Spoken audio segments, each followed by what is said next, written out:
Alex Carter sat at the corner table of the upscale restaurant, nervously adjusting his navy blue shirt. At 33, he'd reluctantly agreed to this blind date after months of pressure from his sister, who insisted she'd found the perfect woman for him. He checked his phone. 7:05. His date was 5 minutes late. Alex scanned the entrance, looking for someone who matched his sister's vague description: blonde, beautiful, works in marketing. When a woman in a wheelchair rolled through the entrance, Alex barely noticed her. He was too busy watching the door for someone walking in. The woman wheeled herself toward his table. Only then did Alex realize she was approaching him. She was stunning, with blonde waves cascading over her shoulders, wearing an elegant, burgundy dress that complemented her fair skin. She had a warm smile despite the obvious nervousness in her eyes. "Alex?" she asked. "I'm Jessica Reynolds. Your sister set us up." Alex felt his mind go blank. His sister hadn't mentioned this, hadn't prepared him.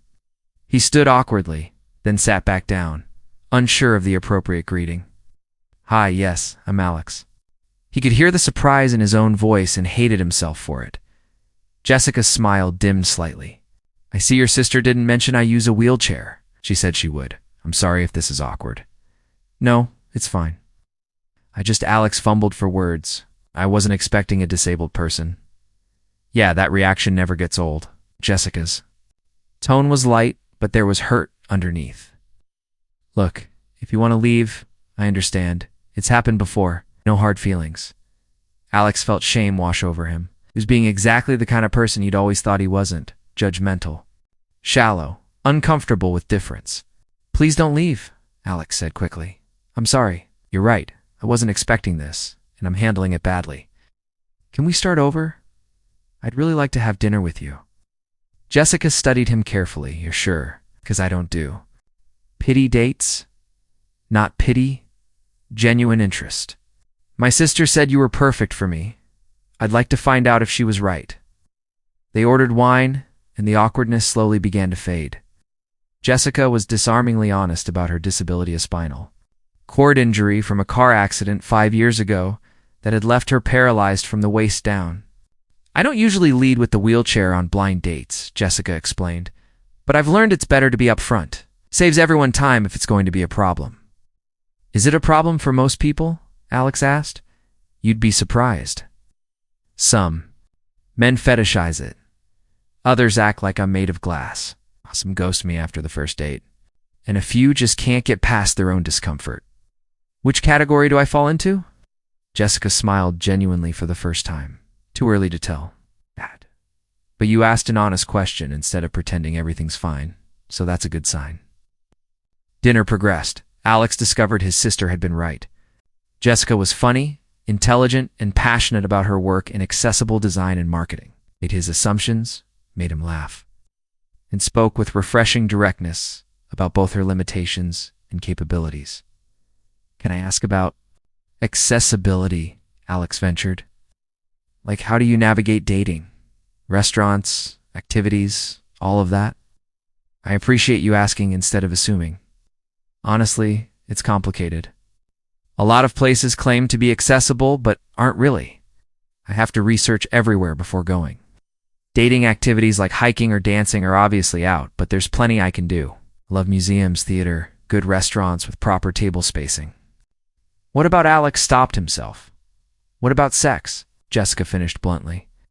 "Everyone wants to know but is too polite to ask." "Yes, I can have sex." "No. I won't discuss the details on a first date, but disability doesn't mean celibacy."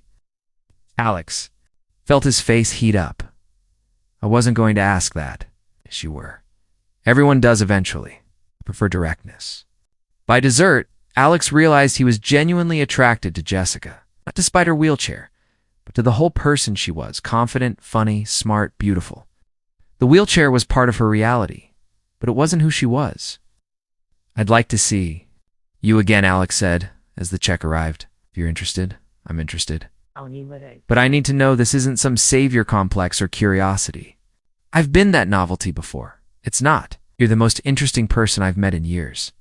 The wheelchair is the least interesting thing about you." They did see each other again. And again. Alex learned about accessibility in ways he'd never considered curb cuts, bathroom layouts, table heights, the casual ableism embedded in everyday life. He learned to navigate Jessica's world, not by rescuing her, but by following her lead. 3 months into dating, they attended a business conference where Jessica was speaking on inclusive design. Alex watched her command the stage, articulate and passionate, and felt overwhelming pride. Afterward, a colleague approached Alex. "That's your girlfriend? The one in the wheelchair? Man, that must be hard for you." Alex felt anger flash. What's hard is listening to people reduce her to a wheelchair. Jessica's brilliant, successful, and amazing. The wheelchair is just how she gets around. The colleague looked uncomfortable. "I didn't mean I know what you meant." "And you're wrong. Dating Jessica is the easiest relationship I've ever had because she's honest about everything. No games. No pretense. Just real connection." 1 year after that first blind date, Alex proposed. Not at a fancy restaurant, but at home. Both of them in comfortable clothes, no performance or spectacle. "I almost left that first night," Alex admitted. "When I saw your wheelchair, I panicked. I'm so glad I stayed." "I almost left too," Jessica confessed. "When I saw the panic on your face, I'm glad we both took a chance." At their wedding, accessible to all guests with ramps and wide aisles, Alex gave a toast that made everyone cry. "A year ago, my sister set me up on a blind date. She said she'd found the perfect woman for me. When Jessica rolled up in her wheelchair, I almost let my own discomfort rob me of the best thing that's ever happened to me. Jessica taught me that disability isn't tragedy. It's just a different way of moving through the world. And moving through the world with her has taught me more about courage, adaptation, and genuine connection than any able-bodied relationship ever did," Jessica added her own words. Alex's first reaction wasn't perfect, but his second reaction was to stay, to be honest about his discomfort, and to be willing to learn. That willingness to grow matters more than getting everything right immediately. He saw past the wheelchair to the person. That's all anyone wants, to be seen for who they actually are. The man who'd thought it was just another blind date had found the love of his life by choosing to see beyond his initial discomfort. And the woman who'd rolled up expecting rejection had discovered that the right person doesn't see obstacles, just opportunities to love more authentically. If this story moved you, like, share, and subscribe. Comment about looking past first reactions to find real connection.